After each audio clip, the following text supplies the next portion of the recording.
Welcome back to NPTEL, the National Program on Technology Enhanced Learning. These are series of lectures which are being brought to you by the Indian Institute of Technology and the Indian Institute of Science. Our area or domain is cultural studies, and we have completed several lectures by now, and I hope you have been able to get a grasp of some of the key concepts and formulations under the general or broader rubric of cultural studies.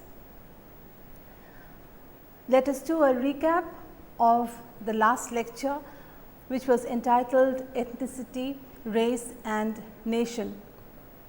You will recall that ethnicity, race and nation were seen as forms of cultural identity, and we had said that ethnicity, race and nation are by no means terms that are used only in cultural studies. You know that these are also terms in sociology, political science, anthropology and even literature. But we also said that cultural studies exploration of terms and concepts like ethnicity, race and nation are looked at in a way that is different from the way these are looked at in domains such as sociology, political science, etc. Okay? We see these as cultural forms and forms that have to do with cultural identity. We also saw that as categories, these terms like ethnicity, race and nation are at once discursive, performative, identity constructing, shifting and unstable in the sense that their meanings, definitions, their connotations are never fixed, but take on different forms and meanings in different times. And finally, they are nodal points of identity and subjectivity. We looked at race as something, when looked at in cultural studies, is seen as not being outside of representation, okay, which is, again, let me reiterate, it is not to say that these are not realities or that they are not lived out in our real lives. However, the main point was that they are formed in and by symbolization. Okay? So, they are also matters of science and signifying practices. Then when we looked at nation, we found that nation and ethnicity are closely allied to nationalism, and that nation is a shared culture as far as race and ethnicity are also concerned. Again, nation is culturally formed by contingent historical circumstances, and a nation is a collective form of organization and identification. We also saw, importantly for purposes of cultural studies, that not only are nations political organizations, but also equally importantly, nations are cultural. Okay? Nations have to do with lived lives, they have to do with symbols and images, they are to do with discursive practices, with descriptions, definitions, with language, and finally with representation.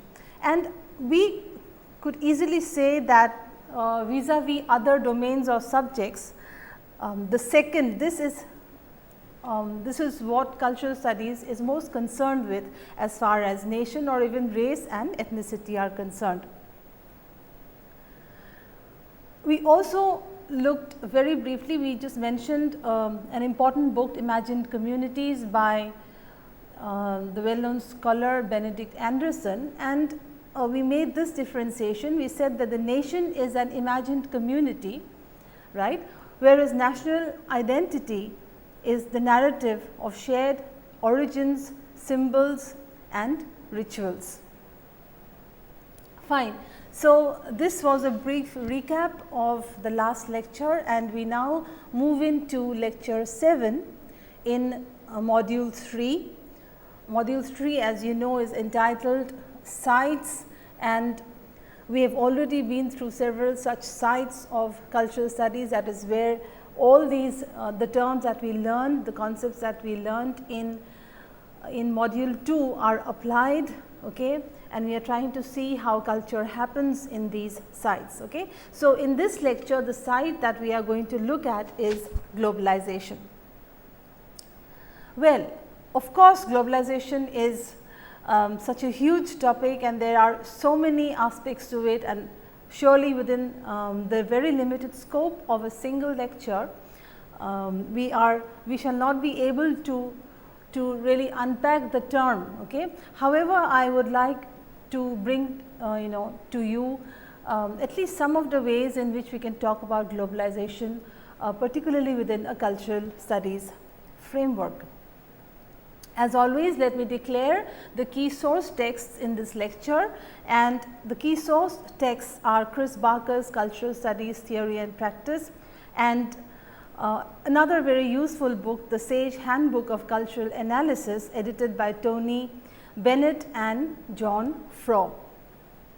Well, when we talk about globalization, it is generally held that there may be several positions taken by scholars not only in cultural studies, but also in kindred domains like sociology, anthropology, etc.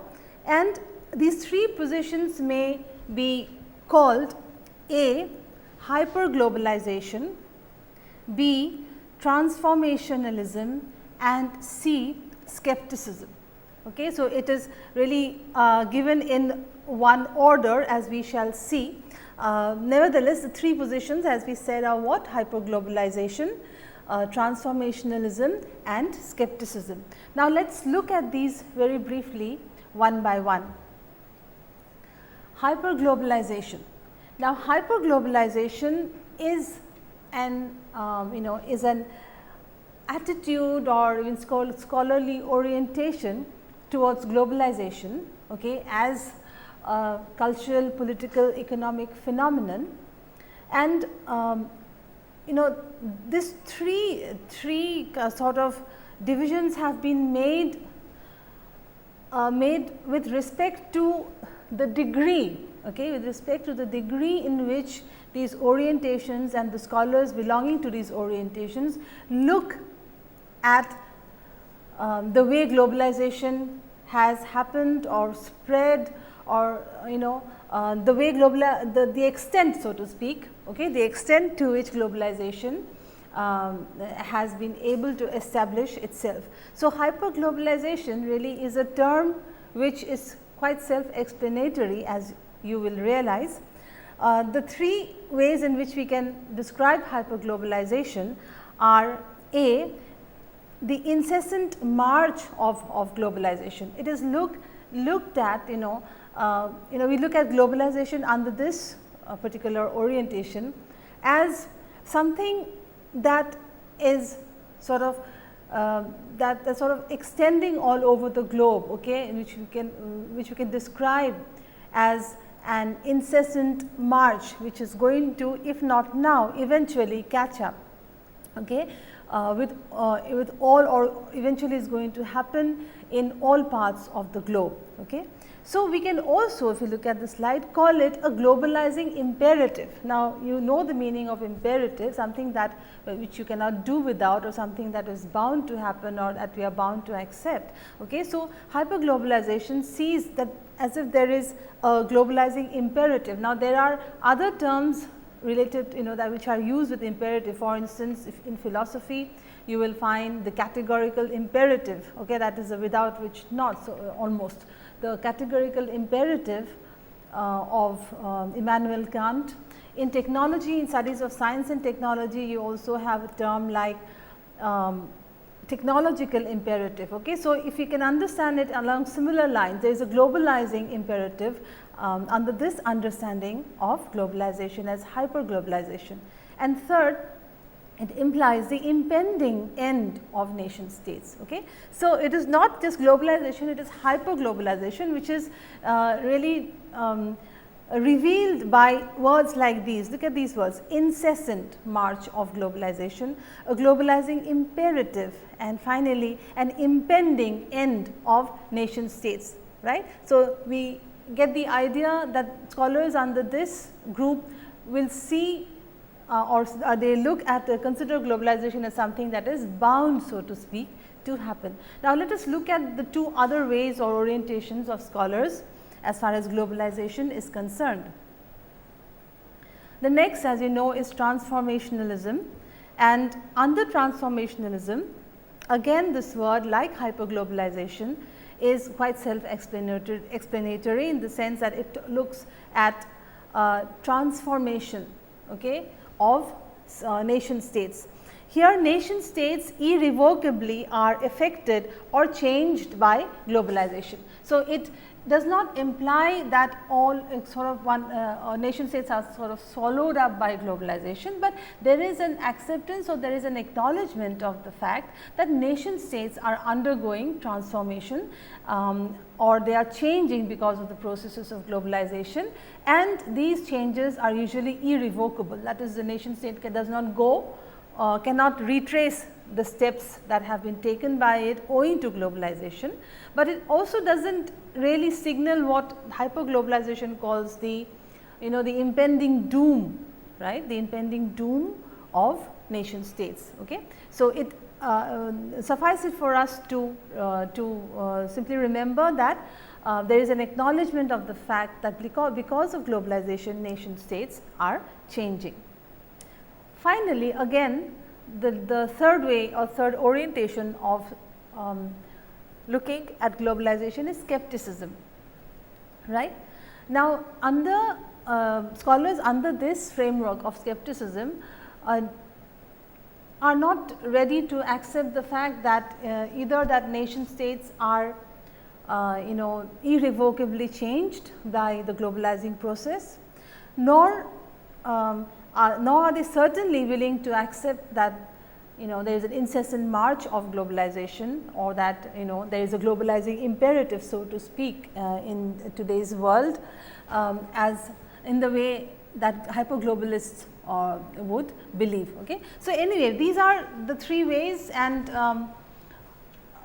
when you read works on globalization, now that you know that there are these three ways of scholars looking at globalization, you should be able to place each critique or each scholar of globalization within one of these three different ways or orientations. Next, let us move on, and if Barker and other scholars agree that of all the processes that go into or that have gone into the globalizing process, or the processes that underlie globalization may be broadly clubbed under A, economics, B, internationalism, and C, information.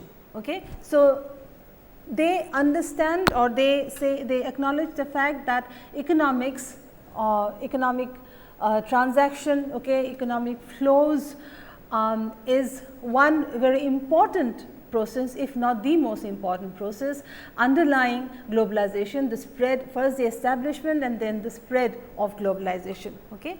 Second, internationalism. By internationalism is meant not simply the not simply various nation states in the world interacting with one another, it also means the presence and the ever growing presence and importance and power of international bodies, for instance the World Bank, okay, and various multinational companies that are spread out all over the world. Okay. So, internationalism is also another important process that underlies globalization, that has made globalization happen. And finally, not the least, is information flows. Okay. Globalization has been able, has been able to happen, or it has become possible, so to speak, or it would not have been possible, so to speak, had there not been information flows on a global scale, on a huge scale, okay, especially the flow of electronic data, right. So what are the processes that underlie globalization? The processes are economic flows, internationalism, and information flows. Next, a very important term, right, again most of you are familiar with it, but when we talk about globalization from a cultural studies perspective, we need to look at neoliberalism. Okay? Please look at the slide. Neoliberalism. Neoliberalism may be defined under four sort of processes. Okay? A, it is the liberalization of national markets, the opening up of national markets, okay, the removal of several so to speak the removal of several barriers, okay, to the flow of to the economic flows among nations. Okay. So, the liberalization or opening up of national markets which is a part of neoliberalism is extremely important, or is one of the processes that again makes globalization, at least contemporary globalization, possible. The second is the deregulation of capital flows, when you do not have very stringent very stringent laws or rules or norms regarding the flow of capital from especially across borders, okay, and where there are minimum trade restrictions, and there is one gives more rights to investors. Okay. So, I do not need to explain this in detail because that would again belong to another field, but just to open up, to unpack globalization to for this class, we may talk about neoliberalism as one of the pillars, so to speak, of globalization, where we have deregulation of capital flows and liberalization of national markets, more rights to investors, okay, and where trade restrictions are at a minimal, right. So, where finally now coming to culture, how do we look at culture, or what are the ways in which culture is looked, okay, are studied under the rubric of globalization. One of the first things to note here is culture. Please look at the slide. Culture here is an economic good. This is the most important point. Okay. So, culture is not separated here from economics. The cultural is also the economic, okay, and it is part and parcel of the economic flow, so much so that culture becomes a matter of market, of marketing. Culture becomes a good to be traded with other nations. Okay. So, one of the ways of looking at culture here is not simply as a way of life. Okay. So, we also here will look at forms of culture that are produced, that may be exchanged, that may be traded with with other nations. We looked at cultural products, okay, that are also marketed. So, this aspect of culture as an economic good, as a marketable good, is part of also of the study of globalization under a cultural studies framework. So, here what happens is, when we look at culture in terms of economic flows, we see certain similarities, right. So, let us look at this slide. This is very important for us. For instance, A, there would be no restrictions on cultural imports, right. Just look at, recall the slide on neoliberalism. Also, the same thing is apparent here, okay. The minimizing of restrictions, right, the across borders, the flow not only of economic goods, or the flow not only of capital, okay, but also the flow of cultural imports with fewer restrictions than was seen maybe a few years ago. Next point is that there is no, or at least minimal, protection of natural cultural forms. Okay. So, if there is if there is under globalization a readiness, okay, to market cultural forms, a readiness not to put restrictions on different cultural imports. Okay. So, in the same way there is minimal protection of national cultural forms. Third, there is a tendency to encourage global mergers and joint ventures as far as culture is concerned. Now, here by culture certainly we do not mean only the commonsensical use of the term cultural forms as dance, music, etc. These are also, for instance, education, right.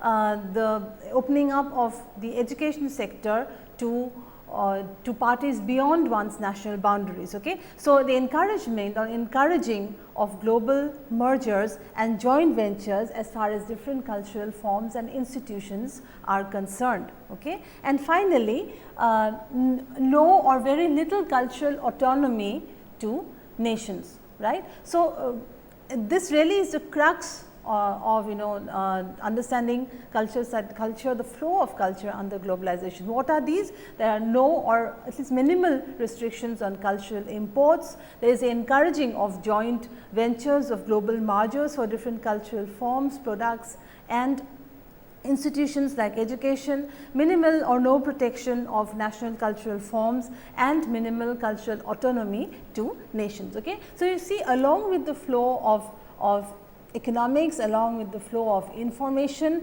along with internationalism, okay, cultural goods, forms and institutions are also sort of neoliberalized. They are also being opened up to whether for consumption or enjoyment or investment, right. These are also made readily available across national boundaries. Now, I referred, one of the key source texts is in this lecture, apart from Barker's book, is an essay by Diana Crane, which is in the which talks about culture and globalization, global flows. Okay. This essay is in the book Sage Handbook of Cultural Analysis, and let me now quote from Diana Crane's essay in that volume. The cultural equivalent, okay, let us underline this, the cultural equivalent of the neoliberal model of economic globalization. This is precisely what we had been talking about, that there is a parallel to economic liberalization. The parallel is found in this new concept of cultural neoliberalization. Okay. So, the cultural equivalent of the neoliberal model of economic globalization perceives globalization as a process that is producing globally transmitted cultures. Okay. Let us read this again. The cultural equivalent of the neoliberal model of economic globalization perceives globalization as a process that is producing globally transmitted cultures which emanate from a hegemonic center. This is important. Okay. These globally transmitted cultures, no matter where they come from, okay, no matter how diverse the nations or how how far they are even physically from from one another, what happens is they ultimately emanate from a new center of power, from a new hegemonic center. Now, let us read on, consisting of a few dominant nations. This is extremely important. Like this is also a form of cultural internationalism, if you like. Remember, we talked about economics, internationalism, and what was the other term? Information flows, right. So, what is happening here is, as Diana Crane asserts, that there is a new center of power, okay, which causes the loss of cultural autonomy to nations, okay, because of deregularization or deregulation as far as cultural flow is concerned. Okay. And a few dominant nations are now asserting their hegemony over the heterogeneous, the variety of or the diverse cultural forms of so many nations which are not hegemonic. Okay. So, consisting of a few dominant nations and which reduce, let us look at this slide please, which reduce the cultural autonomy of less powerful countries that constitute a weak periphery. Okay. So, this is a very important quotation or a very important extract from Diana Crane, that there is the formation of a new cultural hegemonic center, okay, a new cultural internationalism. Therefore, if we were to characterize globalization, okay, not simply in terms of economics, but from a broader sort of speak cultural studies perspective, then we would say that this contemporary globalization is characterized, or the pillars so to speak are these. Let's look at this slide A. Okay. For such a globalized situation to happen, there has to be a world capitalist economy. Okay. The economy has to be one that is driven by capital, that is driven by the flow of capital across breaking national barriers, okay, which is a world capitalist economy. Second, there has to be an information system in a global scale.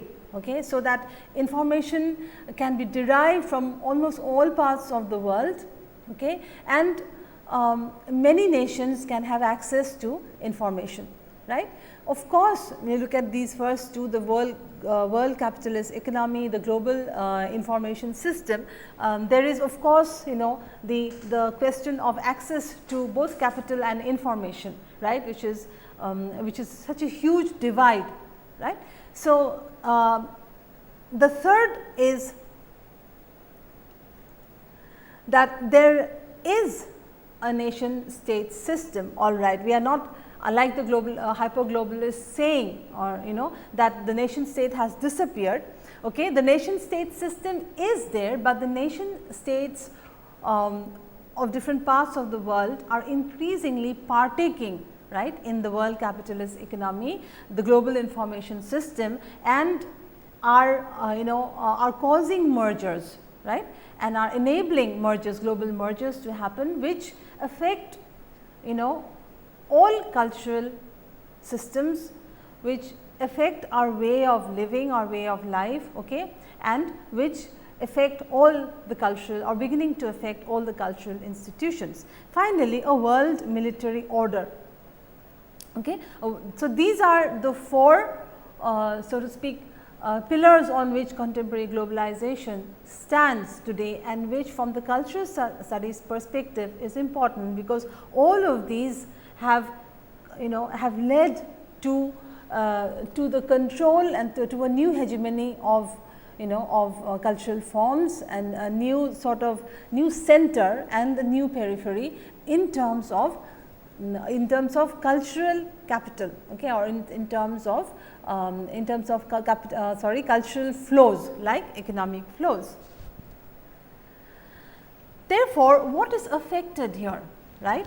Now, if we talk about culture as ways of life, what is affected, right, in all nations here are all nations' economy, technology, culture, politics, and identity. In that sense, we say that globalization has touched, okay, if not irrevocably changed, has touched all parts of our lives.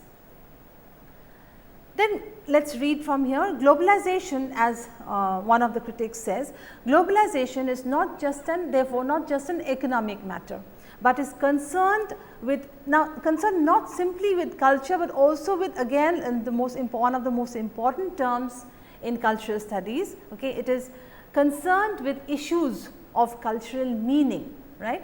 While the values and meanings attached to place remain significant, we are increasingly involved in networks which extend far beyond our immediate physical locations, right. So, there seem to be therefore two levels at which meanings of culture happen. Okay. As this critic points here, as far as meanings attached or meanings which emanate from one's from matters relating to place, right, to location, while the values and meanings attached to place remain significant for us. The increasing reality is that we are involved in networks, in the exchange of electronic networks of data, right, which have no significance as far as place is concerned, as actual location is concerned, right, which extend far beyond our immediate physical location. So, as far as meaning is concerned, or even as far as value, terms like value and significance are concerned, we find that things are happening at perhaps at two levels. One which is an international one, where there are no so to speak, where place is not an important variable, okay.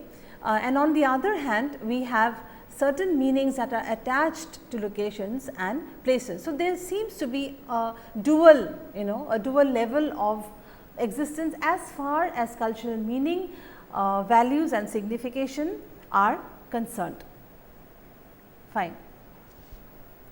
Now, another way of looking at globalization, now pointing to something else that than what we have been discussing, is globalization is seen also as a series of processes which question the very concept of bounded societies and cultures. Okay. This is in fact celebrated by many scholars, celebrated by many critics, celebrated by many people with a certain orientation towards globalization. Okay. Now, look at the slide here please. They see globalization as a series of welcome processes, okay, which question the very concept of bounded societies and cultures. Now, this you can relate to a very cliched term which is called the global village, and that all the world's a village, etc., and then there has to be constant and unregulated exchange of information, of education, of various cultural assets and resources, okay, apart from economics, okay, all over the world. So, these scholars look at globalization as questioning the very concept, or questioning the very need for different nations to or societies to be bounded, to be autonomous, and they look at it as the happy opening up, so to speak, of different cultures and their resources. So, this is the other way of looking at globalization, and the one that we that many scholars also share, okay, a different set of scholars really, is that, as you saw just a while ago, that the very opening up of these bounded societies and cultures, instead of that creating an equality, has only created a new hegemonic center of powerful nations, even as far as culture is concerned. Okay. So, there is again a weak periphery. Cultural resources, again as I said, however diverse, however heterogeneous, or coming from whichever part of the planet, whichever nation, is sort of appropriated, if you may use the word, is appropriated. These things are appropriated by this new cultural center, and this new cultural hegemonic center is interestingly, of course, also the center which has economic power, or power over economic resources. So, instead, as the other set of scholars, as they argue, instead of this creating a happy flow of culture, is really only adding to the inequalities that exist among nations. Okay. So, let us again look at what Barker has to say. Again, this is from his book Cultural Studies, Theory and Practice. Much of the vocabulary of social and cultural change, post-Fordism, post-industrial society, post-modernization, etc. Now, look at this, much of the vocabulary, that is the discourse, okay, of social and cultural change, contemporary social and cultural changes, this vocabulary or discourse has been absorbed into cultural studies. Okay. Further, cultural studies has tried to grasp these changes of these new societies or new arrangements, so to speak, try to grasp these changes at the level of culture. Now, this is again, as I have kept repeating over and over again. Not simply to do with globalization, not simply to do with the topic of this lecture. Okay, I again would reiterate that many of you may feel that even the terms, the sites, even some of the scope of all these things that are being discussed in these lectures, in this virtual classes on cultural studies, it is not that these are not taken up by other domains, but as Barker says here, these are cultural studies has tried to grasp the changes at the level of culture. Okay, this is most important for us, at the level of culture, through what? By doing what? By exploring, or through exploration of things like consumer culture. Okay, what happens owing to globalization? What are the orientations of consumers? What are the different consumer patterns that emerge? Okay, what is the power of play of power and politics even at the level of consumption, not only of distribution and production of goods. Okay, then what is this global culture? What is this global culture that we are talking about? Who has a grasp or control over what is available, so to speak, in global culture, and to what we have access and to what we do not have access. Okay, these are again matters of cultural studies. Cultural imperialism, is there something like cultural imperialism when we have a new hegemonic center that has control over power resources? Is it then a fact that there is a new imperialism which is cultural in nature that we are facing?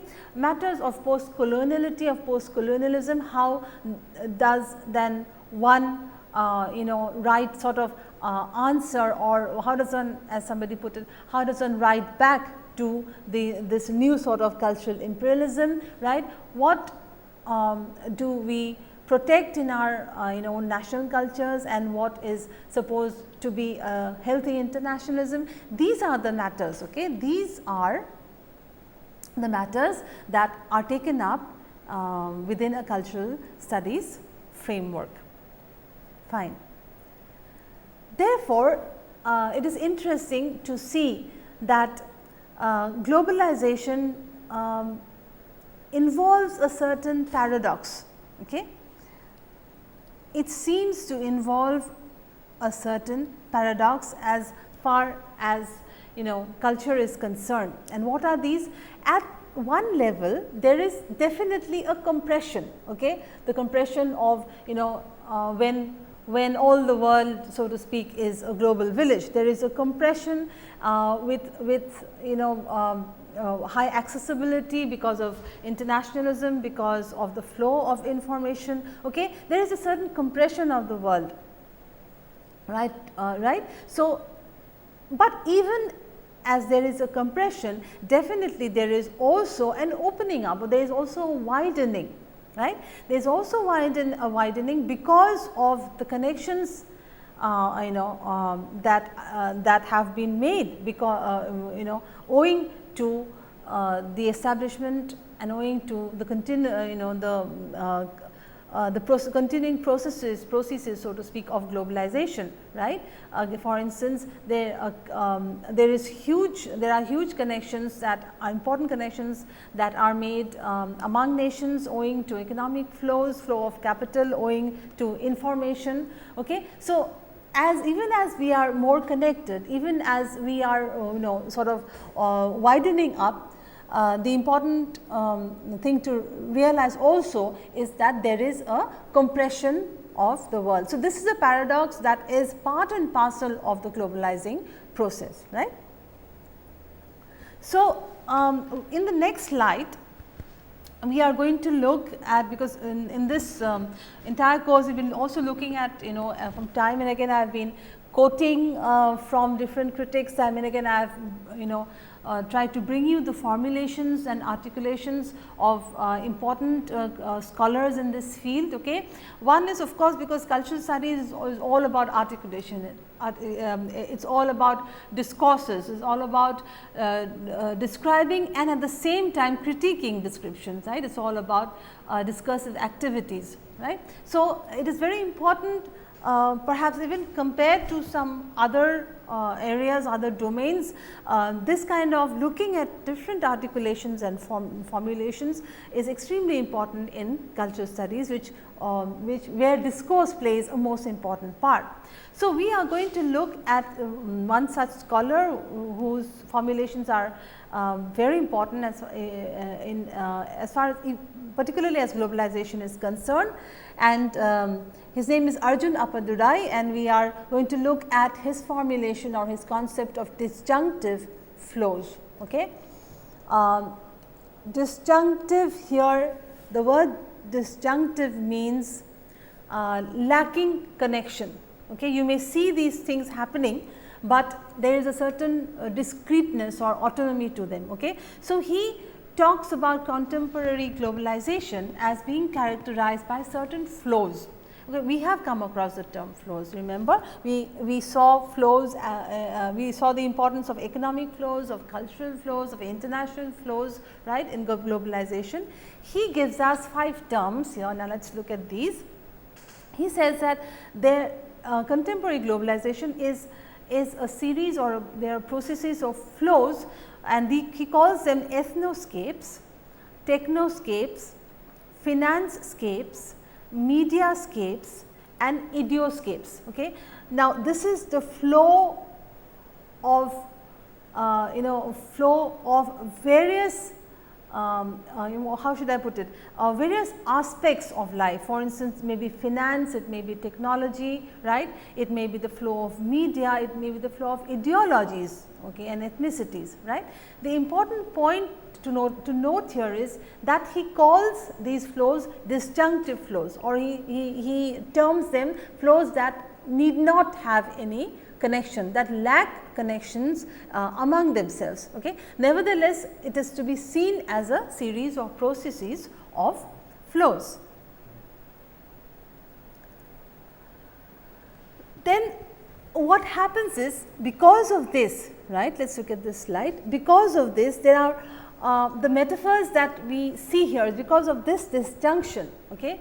The metaphors that we find here are metaphors where there should have been easy accessibility, or there should have been so to speak, if there are so many connections, if there are so many flows, if there is so much of opening up, then there should have been a certainty about things, more easy accessibility to knowledge.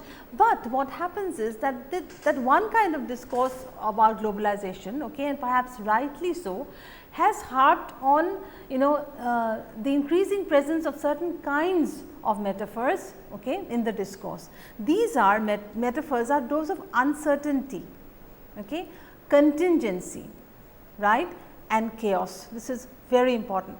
At the discursive level, okay, at the level of discourse, at the level of understanding, at the level of knowledge, it seems that uncertainty, contingency and chaos are increasingly replacing those of order, stability and systematicity. Okay. So, Appadurai points interestingly to the fact that all where some may erroneously see everything in terms of systematic flows of whether economy or of finance, of capital, or of culture, of cultural flows and information flows. Okay. Instead of it being systematic, we find that there is chaos, disjunction, okay, lacking connection and order, right, and the discourse is full of metaphors of instability, of contingency, of things, of things that that seem to happen suddenly out of certain sort of a certain conglomeration of events, of haphazard or unconnected events, right. Happenings are contingent upon certain random events, right. So, order, stability and systematicity, right, in culture seems to have been replaced or are being replaced by instability, contingency and chaos. Now, let us read on. Globalization and global cultural flows cannot be understood, this is important, cannot be understood through neat sets of linear determinations. Okay. Rather, they are better comprehended as a series of overlapping, overdetermined, complex and chaotic conditions which at best, look at this word, cluster around key nodal points. Let us look at this very carefully. Okay. It is a fiction that then therefore, it is a fiction that globalization is a sort of a forward march, right, of the constant or the increasing opening up of cultural markets, opening up of constant and more accessibility to things. Okay. On the other hand, these cultural flows are seen as overlapping, overdetermined and complex and chaotic. Overdetermination is a term, as some of you may know, but let me talk about it. Overdetermined, when are things overdetermined? This also comes from chaos theory. Things are said to be overdetermined when the set of causes that have led to a particular event is the causes are more than have been determined by us. Okay. So, or are more than those that have determined it. So, if you think that a particular set of causes has led to a certain event or has caused a certain event or phenomenon, okay, there are other causes that are hidden for whatever reason, that we are we are not in a situation in which our knowledge is not up to the mark that we can find out all the causes, right. So, when all causes are not comprehended or apprehended by us, then that phenomenon is said to be an overdetermined one. So, even not simply scientific phenomena, okay, cultural phenomena are also then overdetermined, and you find it is very difficult for us to completely analyze cultural flows in this, because they are random, they are often chaotic, they are overdetermined, and they are certainly not systematic and definitely not linear. Okay. So, you see how cultural flows also under globalization, okay, some critics have pointed to to a strong problematic here, right. So, it is problematized in the sense that we cannot see it as a linear march of globalization, or that there are neat reasons, or that there are neat sets of, as it says here, linear determinations of cultural flows. Okay. So, an important or a useful term here is hybridization, right. So, we now have a replacement of terms here. Okay. In the older discourse, we use terms like imperialism or cultural imperialism of one a set of nations, a few few nations having control in an imperialistic sort of way over cultural flows and of homogeneity. Today, we have these new terms, which is globalization and hybridization. Okay. So, in just we saw in the slide just before this that these are disjunctive, right. So, the point is they are hybrid, and one of the best ways is to describe them as hybrid, even if you cannot even if you cannot unpack the way this hybridization has happened, even if you accept the fact that there is overdetermination, the better word to use here is hybridization, owing to this easy flow of cultural information across nations, right. So, finally, this also means this also means questioning the whole concept of cultural imperialism, and let us read here. It is no longer the case, if it ever was, that the global flows of cultural discourses are constituted as one way traffic. It is never one way. Okay. It is not necessarily a form of domination, right. We do not have to see it as simply as it says here, one way traffic in which one set of nations dominates another set, and it is not clear that globalization is a simple process of homogenization. Okay. We cannot say that the world is becoming again homogenized, because the forces of fragmentation and hybridity are equally as strong. So, we see these forces that pull and push, so to speak, okay, even in the cultural domain, right. So, we cannot, we saw the paradox as it were, of connections, increasing widening of flows, and at the same time a compression of the world. So, it seems in a globalized situation one has to acknowledge and then live in an understanding of things as not being completely saturated by power from one set of nations on another. We have to understand things as being overdetermined, as overlapped, as hybrid, where questions of power and imperialism are not so straightforwardly worked out. Fine. So, we will now look at a few questions that may come up in your in your exams, and let us see how best to answer these. If you get a question like cite the 3 chief orientations of scholars towards globalization, then your answer would be this. The 3 positions that are usually occupied or adhered to by scholars are those of hyperglobalization, of skepticism, and of transformationalism, and we found that in a hyperglobalized in the situation or position of hyperglobalization, what do scholars do? Then you have to say that scholars point to globalization as something that is imperative, something that is going to happen, and it also spells the end of nation states. Under transformationalism, you may say that the fact that nations are almost irrevocably affected by this new connectivity of these new connections is sort of accepted by scholars, but they are not ready to accept that there is an impending end or doom, so to speak, of the nation state. And finally, on the other extreme we have the skeptics who hold onto the belief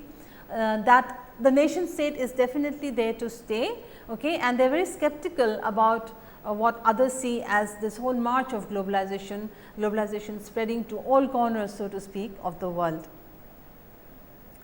Next, if you get a question like this, what are the processes underlying globalization? Then the processes, the 3 main processes underlying globalization are, you say, economics, internationalism, and information. Okay, contemporary globalization, then you may say, is informed by the flow of capital, okay, by the increasing deregulation of capital flows from one nation into another. It is also under the underlying, another important underlying process is internationalism of international bodies, of global mergers, of multinational companies. Then information, the flow of information, the ready flow of electronic data. Okay. So, these are the processes that have enabled globalization to happen. Then what is the place of culture in the global order? The answer is, in the global order, when we talk about globalization, culture may be seen first as an economic good. Okay. The parallel here is between economics and culture.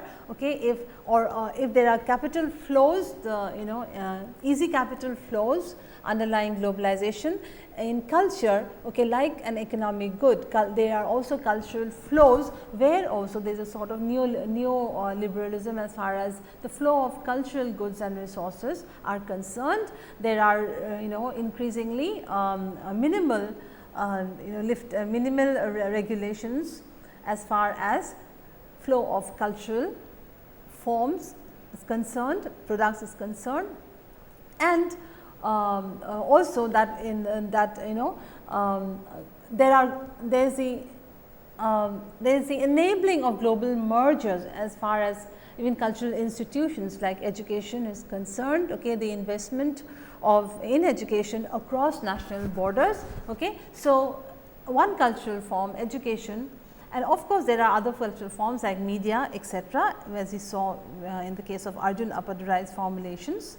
And then we say that globalization, however, okay, even if you call it an economic good, it is not completely so. Why? Because it has to do with issues of cultural meaning, it has important implications for our ways of life, it has important implications as far as what kinds of cultural forms are available to us, which determine the consumption of cultural forms.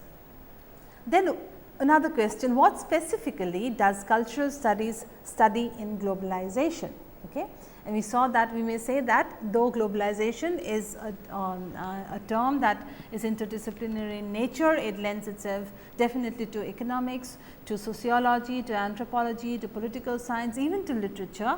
If we were to finally zoom in on what is studied in globalization, in cultural studies as far as globalization is concerned, then we will say after Chris Barker that it concerns the exploration of things like consumer culture, global culture, cultural imperialism and post-coloniality, or culture that is a scholar in cultural studies is going to not going to study economic flows in globalization so much as he or she is going to study the or going to explore or the implications of globalization, of economic flows for consumer culture, for instance, for media culture, for instance. Okay, what it means, what are the meanings that new meanings, what are the new signifying practices or new significations that come up when we say that there is something called a global culture. What is cultural imperialism, problematizing the whole concept